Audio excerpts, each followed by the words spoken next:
PSC committee సభ్యులుగా మొదటి నుంచి ప్రతిపక్షానికి రావాల్సిన ఈ పదవిని రేవంత్ రెడ్డి గారి ఎంత తప్పుడు ఆలోచనతోని బీఆర్ఎస్ పార్టీ నుంచి కాంగ్రెస్ పార్టీలో చేరిన గాంధీ గారిని వేయడం, దాన్ని మొదటి నుంచి వ్యతిరేకించాం. ఈరోజు కూడా అదే నిర్ణయానికి మేము కట్టుబడి ఉన్నాం.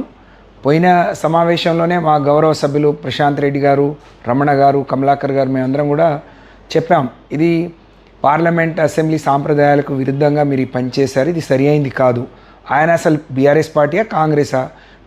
కాంగ్రెస్ పార్టీ అయితే బీఆర్ఎస్ పార్టీకి ఎందుకు ఇవ్వలేదు? బీఆర్ఎస్ పార్టీకి ఇచ్చి ఉంటే కేసీఆర్ గారి ఆలోచన మేరకు వారిచ్చిన పేరుని ప్రకటించాల్సిన మీరు మా పార్టీ ఎవరిని ఇవ్వాలనేది కూడా నిర్ణయించడానికి మీకు హక్కు లేదు, కాబట్టి ఇది సరి అయింది కాదు అని చెప్పాం.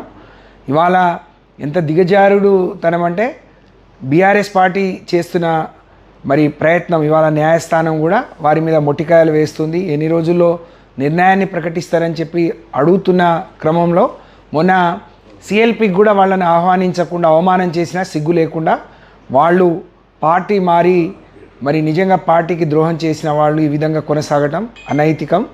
వాళ్ళను వెంటనే ఆ చైర్మన్ పదవి నుంచి తొలగించాలి. బీఆర్ఎస్ పార్టీ కేసీఆర్ గారు సూచించిన బీఆర్ఎస్ పార్టీ నాయకులు హరీష్ రావు గారికి మరి ధర్మంగా అది రావాల్సి ఉంది.